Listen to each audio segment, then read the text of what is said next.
Hi everyone, my name is Mikhail Kim, and I work as a SSL product manager at Openprovider.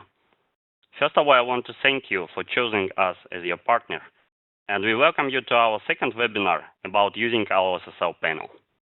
We hope that today's webinar will be especially beneficial for your SSL support team.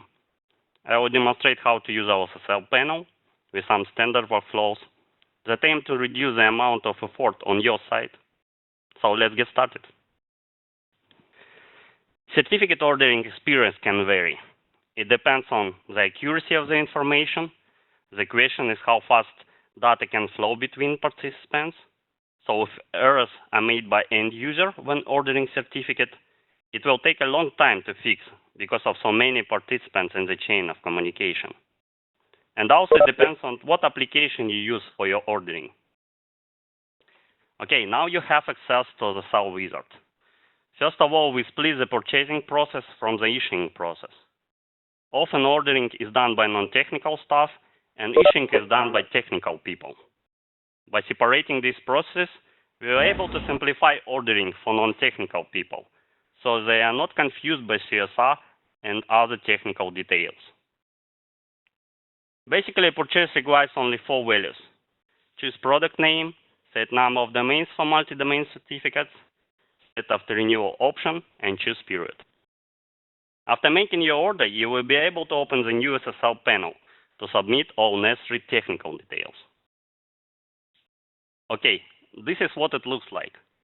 You will be asked for the following parameters: operating system, certificate signing request, domain validation methods for every domain, and contact data. One of the great new features of the wizard is that it allows you to save an order to complete later. Perhaps you are not sure about the web server software, contact, DCV address, or another value. With the new wizard, you can now save your order and return to it later on the certificate overview page when you are ready to complete. So here you can see an example of the order details page. On the top left, you can see order details. On the top right, you can see all operations that are available for the current status of your certificate. In the middle panel, you can switch between views of current and past certificates and quickly see the status and possible actions for each one. Clicking View Certificate, you can see further details, and by clicking Cancel, you can cancel your certificate. On the Certificate History panel, you can switch between current and past certificates and see expiration and renewal information for each one. On the top, you can see that initial certificate has expired but been renewed. And in the bottom picture, you can see that a new certificate has been issued as a replacement for the old one. One of the most frequent cases is when your customer asks to change domain validation methods. So now you can specify methods separately for every domain in multi-domain certificates. Let's take a look at a small overview of the validation process for the 3 common types of SSL certificates. The diagram illustrates the sequence of checks which are performed for a given certificate type. The workflow for the domain validation certificate type is quite straightforward. The applicant only needs to show that he can control the domain. But for organization validation and extended validation types of certificates, a more extensive validation is performed by certificate authorities. The advantage of our SSL panel is that we pre-validate your certificate request before actually sending it to the certificate authorities. This eliminates the back and forth between the end user, you, Openprovider, and certificate authority, which was required to fix orders with incorrect data. Okay, let's do a short overview of the pre-validation we do for you. Before organization validation and extended validation certificate is issued, the CA needs to be able to call the organization at a phone number found in a third-party public telephone listing. Here there is an example of how we pre-validate phone numbers. Basically, we check and make sure your telephone number is listed in the source the certificate authority will use. Validation number 2. The CA must verify that the name, registration, and good standing status of the organization listed in the CSR is the same as it is listed in the appropriate agency of the country where it is registered. On the left, you can see some of the most common errors. On the right, you can see an example of how SSL panel shows the pre-validation results and indicates what should be changed before the order is sent to the CA. Pre-validation number 3 is who is validation. The SSL panel ensures that the data given for the organization name matches the organization's legal name found in publicly viewable WHOIS search. To modify the WHOIS information, please contact your hosting provider or your registrar. This often can be made in real time. Another advantage of our SSL panel is that we provide more detailed explanation of the errors and statuses provided by certificate authorities, as well as explanations on how to proceed.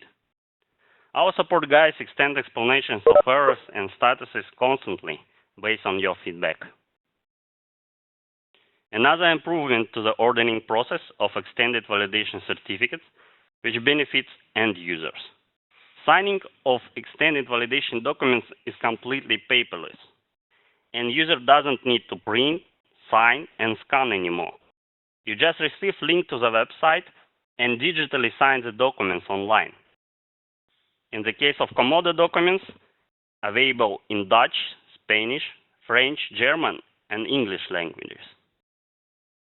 Once your certificate is issued, you will get an activation email, which will have everything you need in zip format to set up a new certificate. Additionally, certificates in zip format can be downloaded from both Reseller Control Panel and the SSL panel. So, as a result, pre-validation shortens the ordering cycle, decreases the support load on your side, on our side, and takes the guesswork out of the ordering process. As with our other products, you will be able to access all the features of the new SSL panel via web interface and API. The SSL panel will guide you through the whole process, and as a reseller, you will have a full overview of your SSL certificate portfolio. I also would like to share our future plans. We are extending fix on the fly functionality, so you can easily fix the order data when validation errors appear. We are extending pre-validation functionality to other countries like Belgium and Spain and other TODs domains. Right now it's available for Dutch orders, .NL, and all new GTODs. We are building our SSL panel based on multi-role architecture. For every role, you will have the ability to delegate appropriate rights, for example, to sub-resellers or end users. We also plan to add webhooks for all you automation links. The concept of a webhook is simple. No more polling every couple of minutes to find out if there is new information. Just register a webhook and receive the data as soon as it exists. We also plan to add single sign-on functionality, again once either via Reseller Control Panel or the SSL panel, and go back and forth without relogin. We also plan to create more SSL plugins for the most popular billing solutions.